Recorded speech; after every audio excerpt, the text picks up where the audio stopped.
Hi listeners, I'm going to continue our talk on anger. In my last talk I spoke around anger as a volcanic eruption and the buildup of lava, and how there are just three conditions necessary for anger: internal fuel, which is something that's working on you; a contained space, so feeling like you're trapped at home or confined in an area; and just a flint, just a spark or that trigger that can set you off.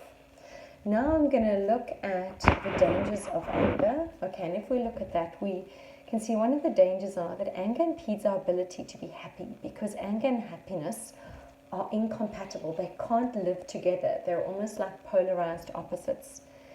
Anger also sends marriages and other family relationships off course. It is also, if you think about a friend or a family member that just strikes you as a very angry person, it is so hard to attach to somebody who's angry, because they don't allow anybody to get close to them. Because they're so angry, they've almost got this bubble of energy around them, so it's hard to actually feel connected to them. And a natural tendency is for people to actually distance themselves from them.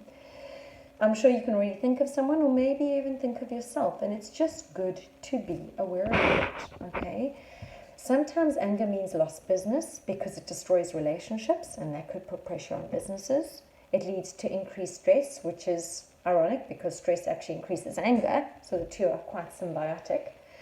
And a person makes more mistakes when they're angry because it's harder to process information and to think clearly when you're angry, because when you're angry, your emotions are heightened, and high emotions equals low intelligence. Low emotions equals high intelligence. What that means is when you're very emotional, your brain can't think clearly because it's releasing adrenaline and cortisol, and it's just going into overdrive. So it can't take in information from your sensory environment in an accurate way because it's constantly just telling you you're in danger, you're in danger. Whereas if your emotions are low, your brain is calm, it's able to look at the environment, look at the information and the input, and actually take it in a very calm, very rational and regulated way. So I want you to try and remember that high emotions equals low intelligence, and low emotions equals high intelligence. Hence the importance to try to be calm when you're writing exams, because it naturally helps you retrieve the information more clearly. Another reason why it helps you retrieve information more clearly is that when your emotions are heightened, your brain actually shuts down its short-term memory stores.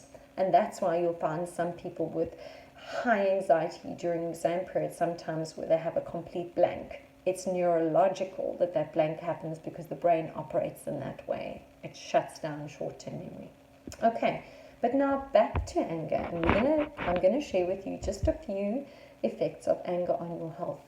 And it's really important to be aware of this, because you are the only person that has the most control over your physical health. I agree, things happen in life that you cannot control, but if ever there's a fighting chance of you staying healthy, you are the person that's going to have the most influence over your body and your health. So I want you to remind you that anger manifests in headaches. And I want you to think about that. Do you get a lot of anger, and do you get a lot of headaches? Because the two work symbiotically.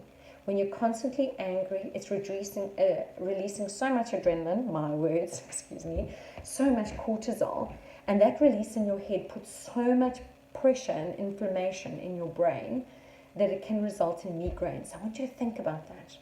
Stomach aches. When you're angry and you're consumed, it's releasing adrenaline through your brain into your body. Your stomach suffers. It releases a lot of acidity into your stomach, and your stomach's going to scream out at you in pain. Skin rashes, because why? Your body again is in adrenaline, in overdrive. Okay. Arthritis. Anger produces uric acid in the bloodstream, okay, which may contribute to the onset of arthritis. And as we know with arthritis, if we think about the most common form usually is in your fingers, and your knuckles can feel hugely inflamed. And if we think about stress naturally produces inflammation. And that's why people with autoimmune conditions and arthritis need to be really mindful of their stress levels so that they don't have that level of inflammation. Circulatory disorders, it can mess around with kind of how your body circulates because of that inflammation. It can be disrupted.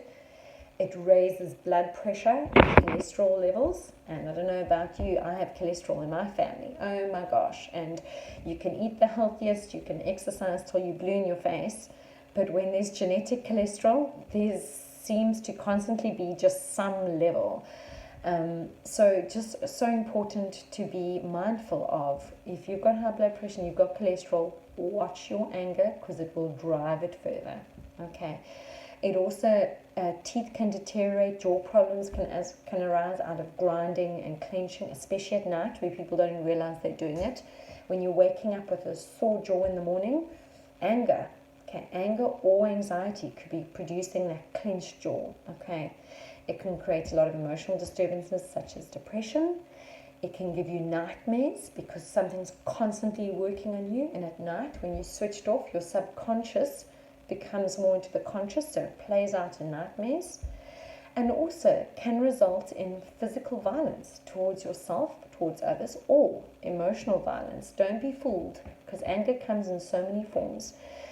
And so many people are very passive aggressive with their anger. So they may not be out there looking verbose and bombastic and physical and intrusive.